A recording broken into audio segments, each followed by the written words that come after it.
నమస్కారం అండి, this is #you. ఈరోజు పేపర్లో వచ్చిన వార్త పొద్దున కూడా చేసాం ఈ పైన డిస్కషన్, బట్ కొంచెం ఎలాబరేట్గా వెళ్దాం అనుకున్నాను.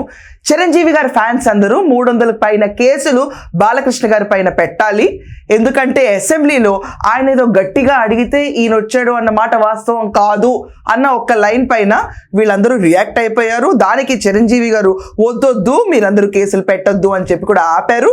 దీనికోసం నిన్న ఒక కన్వెన్షన్ హాల్ తీసుకుని హై టీ స్నాక్స్ అని కూర్చుని వాళ్ళందరూ చిరంజీవి బ్లడ్ బ్యాంక్ పక్కనే సమావేశం అయ్యారు.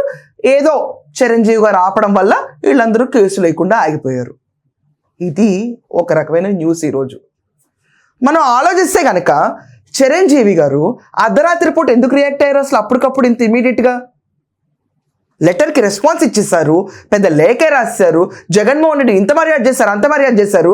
ఆ లెక్కన చిరంజీవి గారు మిమ్మల్ని ఆ రోజు జగన్మోహన్ రెడ్డి పట్టించుకోకుండా మీరు నమస్కారం పెడుతుంటే కనీసం మీ వంక కూడా చూడకుండా అలా మిమ్మల్ని వదిలేస్తే మీ గురించి మేమందరం ఫీల్ అయిందంత వేస్టా? ఆ విషయం చెప్పండి. అంటే ఆ రోజు మేము ఫీల్ అయిన ఎమోషన్స్ అన్ని తప్పనమాట. జగన్మోహన్ రెడ్డి బాగానే ఉన్నాడు మీతో, అయితే అంత బాగానే ఉంది. అయితే మేమందరం ఊరికే రియాక్ట్ అయ్యామన్నమాట. అయితే ప్రతి ఒక్కళ్ళు అరే చిరంజీవి గారు లాంటి పెద్ద మనిషిని కూర్చుని జగన్మోహన్ రెడ్డి కనీసం నమస్కారం పెట్టి తల్లి పొజిషన్లో ఉన్న మీరు ఆదుకోండి ఇండస్ట్రీని అని చేతులు జోడించి అడుగుతుంటే, అబ్బా ఇంత మెగాస్టార్ గారు వచ్చి చేతులు జోడించి జగన్మోహన్ రెడ్డిని ఇంత రిక్వెస్ట్ చేస్తుంటే చూసారా ఆ పెద్ద మనిషి కనీసం నమస్కారం తిరిగి నమస్కారం కూడా పెట్టలేదు. ఇదెక్కడ సంస్కారం అని చెప్పి మీ పరువు కోసం అందరూ భుజాల మీద వేసుకుని ఆ రోజు మిమ్మల్ని ఎత్తారు. తప్పనమాట. అయితే ఏం జరగలేదన్నమాట. జగన్మోహన్ రెడ్డి చాలా మర్యాదగా చూశాడనమాట. మరి ఈయన చెప్పిన వ్యాఖ్యానాల ప్రకారం చూస్తే ఇంతే ఈరోజు. అండ్ గట్టిగా పిలిస్తే అన్న వర్డ్ ఒక్కటే బాలకృష్ణ గారు అన్నారు అక్కడ. ఇంతకుమించి ఏం అనలా ఆయన పెద్దగా. గట్టిగా ఏం లేదు, అలాంటిది ఏం లేదు అన్నారు. ఇంకా చిరంజీవి గారికి గారు కూడా పెట్టారు. ఆయన సింగులర్గా అన్నారని ఫీల్ అయిపోయారంటారు కూడా. లేదు, గారు కూడా పెట్టారు. కానీ చిరంజీవి గారు ఏంటో అర్ధరాత్రి పూట లెగవబట్టో ఏంటో మరి పాపం ఆ రాసే లెటర్లో ఆ ఒక్క విషయం గురించి స్పందించడం మర్చిపోయారు. ఆయన సినిమాటోగ్రఫీ మినిస్టర్ని కలవమన్నారా ముందు, లేకపోతే తర్వాత ఈయన గట్టిగానో లేకపోతే రిక్వెస్ట్ చేసో చేతులు జోడించో ఏదో రకంగా ఆ రోజు రెండయ్య కిందకి మేము కలుస్తాము, ఇండస్ట్రీలో ఉన్న పెద్దలు అందరం వచ్చాం కదా అని చెప్పి ఆయన అడిగారో లేదో దాని గురించి విశ్లేషణ ఉండదు. అండ్ ఈరోజు బహిర్గతంగా చెప్పారు కదండి, జగన్మోహన్ రెడ్డి గారు చాలా మర్యాదగా చూశారు, చాలా సదరంగా నన్ను ఆహ్వానించారు, షాల్వాలు కప్పారు, పూలగుచ్చాలు ఇచ్చారు, మర్యాదగా పంపించారు. అండ్ ఇన్ఫ్యాక్ట్ సినిమా ఇండస్ట్రీకి మేలు కూడా చేశారు. క్లియర్ కదా? సో ఆ రోజు కొట్టుకున్న వాళ్ళందరూ ఏంటి, మీరందరూ చిరంజీవి అభిమానులు కూడా ఆ రోజు ఇంత అన్యాయమా, ఇంత అవమానమా చిరంజీవి గారికి అని అన్నారు. ఈ ఒక్క లైన్ పుచ్చుకుని చిరంజీవి గారి అభిమానులందరూ కూర్చుని 300 కేసులు అంట. ఏం కేసులు? అసెంబ్లీలో రికార్డులోంచి తీసేశారు ఆ మాటని. అది పక్కన పెట్టండి. అసలు వ్యాలిడిటీ ఆఫ్ ద పాయింట్ గురించి పక్కన పెట్టండి, మీరు వేయటానికో లేదో అనే విషయం. ఆ లెక్కన ఒక ఈవెంట్లో బాలకృష్ణ గారు ఎవరినో ఉద్దేశించి మొక్కై ఈరోజు ఎదిగిపోయారు వీళ్ళందరూ అని చెప్పిన మాట అన్నారు. అది డైరెక్ట్గా ఎవరిని ఉద్దేశించి పేరు తీసి కూడా అనలేదు ఆయన. అనకపోతే దానికి చిరంజీవి గారు రియాక్షన్ ఇచ్చారు. చూసుకోండి అందరూ వెళ్ళి ఒక్కసారి అందరూ బాగా చూసుకోండి. ఏమని చెప్పారు? బాలకృష్ణది చిన్నపిల్లల మనస్తత్వం అంటే ఆయనప్పుడు మీరు చిన్నపిల్లడి కింద తీర్చేసి మీరందరూ మెచ్యూర్డ్ పీపుల్ అన్నట్టు అన్నారని అనుకున్నారు అందరూ.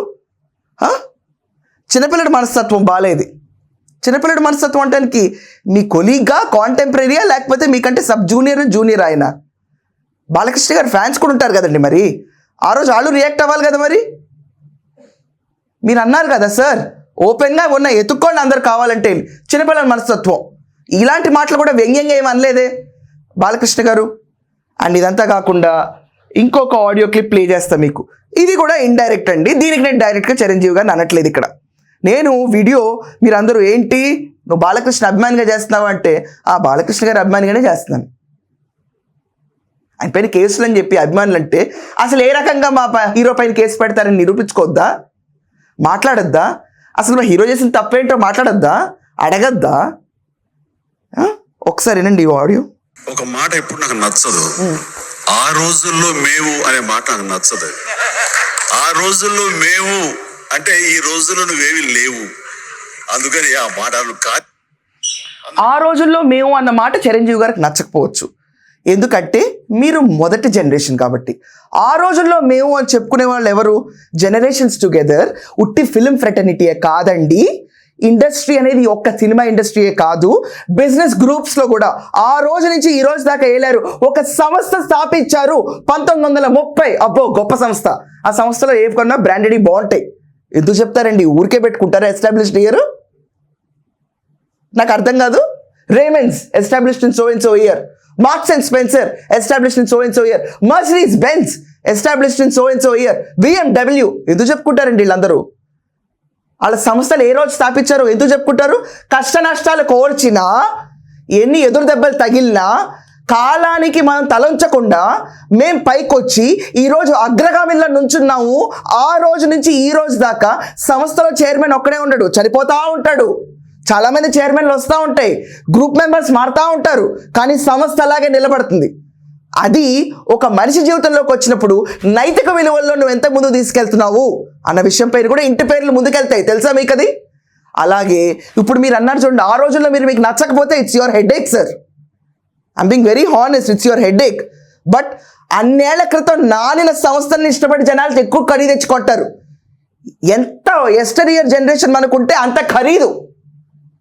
అది కూడా తెలియదా మనకి? మనకేంటే చిరంజీవి గారిని కాదండి, మళ్ళీ నాపై నిరుచూపడారు మీరందరూ. అలాగే ఇప్పుడు ఆ రోజుల్లో రామారావు గారు, ఈ రోజుల్లో బాలకృష్ణ గారు చెప్పుకోవడానికి సంస్థలాగా పేరుంది. ఎదురు దెబ్బలకి ఆయన ఎన్నో ఎదురు దెబ్బలు తిని రామారావు గారు తెలుగు ఖ్యాతి కోసం పోరాడారు. ఆంధ్రప్రదేశ్ ముఖ్యమంత్రిగా ఎలిగారు. తెలుగు వారి కోసం రూపాయి జీతం తీసుకుని పనిచేశారు. ఆరోపణలు అనేవి రాలేదు ఆయన పైన, ఒక్క మాట అటు ఇటు కూడా మాట్లాడలేదు. అలాంటి గొప్ప మనిషి కొడుకు చెప్పుకొని తీరాలి. కార్పొరేట్ కంపెనీసే ఎస్టాబ్లిష్డ్ ఇయర్ గురించి చెప్తున్నప్పుడు మా నాన్నగారు రామారావు గారు చెప్పుకోవడానికి ఎంత గర్వంగా ఉంటుంది. తెలుగు ఖ్యాతికి రామారావు గారు ఉన్నారని అందరూ గర్వంగా చెప్పుకుంటే మా నాన్న రామారావు గారిని చెప్పుకోవడానికి ఎంత గర్వంగా ఒళ్ళు గగ్గుర్లు ముడుస్తుంది. అది చాలా కోట్లలో ఒకళ్ళకి పుట్టే అవకాశం. అలాంటి అవకాశాన్ని వదిలేసుకుని అలాంటి పూజనీయులను స్మరించుకోకుండా ముందు జనరేషన్ వెళ్తుందా? ఇప్పుడు మీ అబ్బాయి గారు రామ్ చరణ్ గారు ఉన్నారు, మీ పేరు చెప్పుకోరండి. పవన్ కళ్యాణ్ గారు ఉన్నారు, ఆ రోజు ప్రమాణ స్వీకారం అయిన మీ కాళ్ళకు దండం పెట్టుకుంటే ఇది కదా, ఇలా ఉండాలి మనిషిని అందరూ అనుకున్నాం. మేమందరం ఇలా ఉండాలి, కృతజ్ఞత మంది పైకి తీసుకొచ్చిన వాళ్ళ కాళ్ళకు దండం పెట్టాలి, తల్లిదండ్రులు లాంటి వాళ్ళు అన్నయ్య అయినా కూడా వదిన అయినా కూడా అని చెప్పి ఆ వీడియో బొంబాటిక్గా మీరే బయట పబ్లిష్ చేసినప్పుడు ఆ రోజుల్లో చిరంజీవి గారు, తర్వాత పవన్ కళ్యాణ్ గారు, తర్వాత రామ్ చరణ్ గారు అనుకోవట్లేదా? మీకు ఆ రోజుల్లో వస్తే ఆ రోజుల్లో మిగతా వాళ్ళకి ఎందుకు ఉంటుందండి? అలాంటి వాళ్ళు చిన్నపిల్ల మనస్తత్వం మీరు అన్నారు. మరి ఇదే రకంగా సబబు. ఇదంతా కాకుండా మనం చూసుకుంటే కనుక ఇంకొక సింపుల్ ఆడియో ప్లే చేస్తానా. ఈ ఆడియో అయిన తర్వాత మనం ఎక్కువగా డిస్కషన్లోకి ప్రొలాంగ్ చేయండి. నేను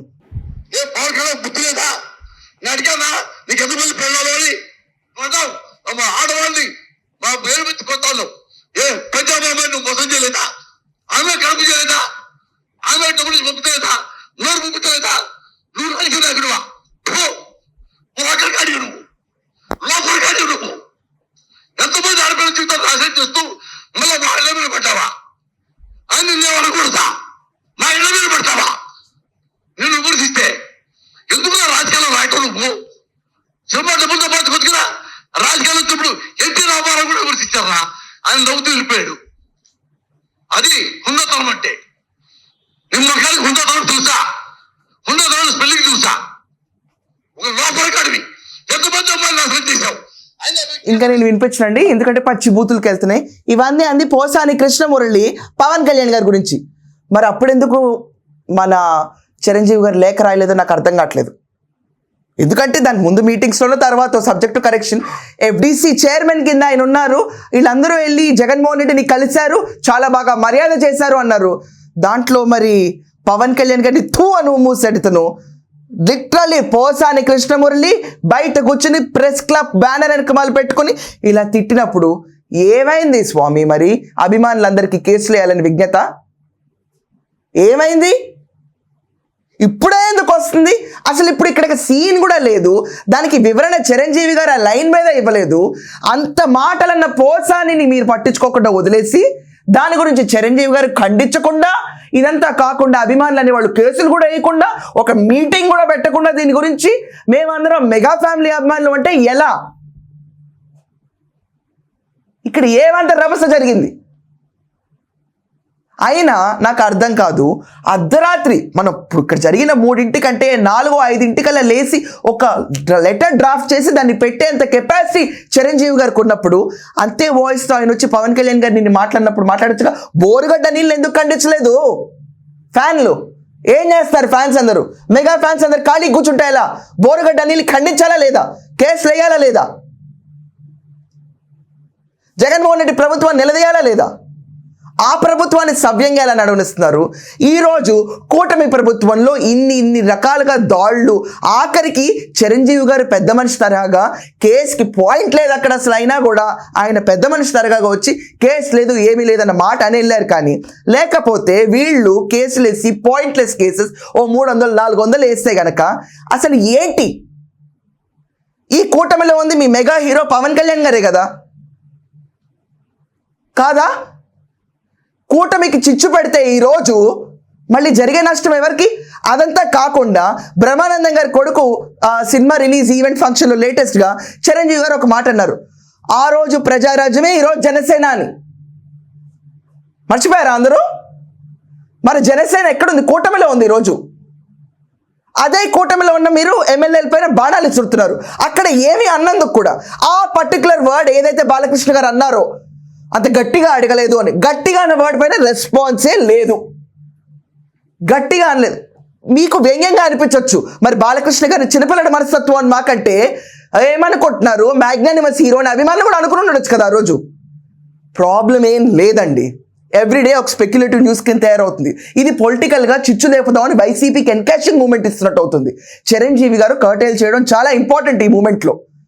బాలకృష్ణ గారు అన్న మాటలో ఎక్కడన్నా ఆయన అవమానపరిచేటట్టుంటే అప్పుడు you can take up the issue. ఏమీ లేనప్పుడు కూడా ఊరికే అభిమాన సంఘాలన్న పేరుతో కేసులు పెడతాం, న్యూస్ పేపర్ ఆర్టికల్స్ తప్ప next day nothing but waste paper is news paper. కానీ ఆ రోజంతా చర్చకు దారితీసే టాపిక్ కింద వెళ్ళి ప్రతి ఒక్కరి మైండ్లో చదివిన వాళ్ళకి ఏదో జరిగిపోయింది, ఏదో అవమానం జరిగింది అంటారు. ఏమీ అవమానం లేదు అక్కడ. అసలు అవమానం జరిగిన టెన్యూర్లోనేమో నోరు మూసుకు కూర్చున్నారు అభిమానులందరూ. అసలు ఏమీ జరగనప్పుడు మాత్రం ఇంత గోల. దీనివల్ల పొలిటికల్ డైల్యూషన్ జరిగేది ఎవరికి?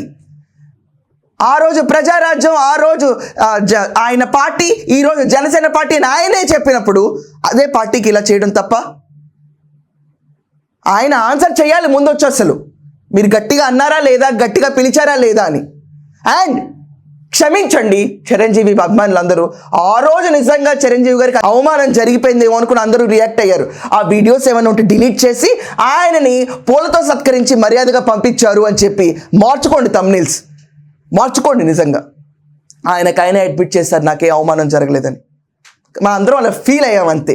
సో మీరందరూ కూడా ఇన్ని రకాలుగా సిచ్యువేషన్ లేని చోట కూడా ఒక రప్చర్ ఎందుకు జరుగుతుంది?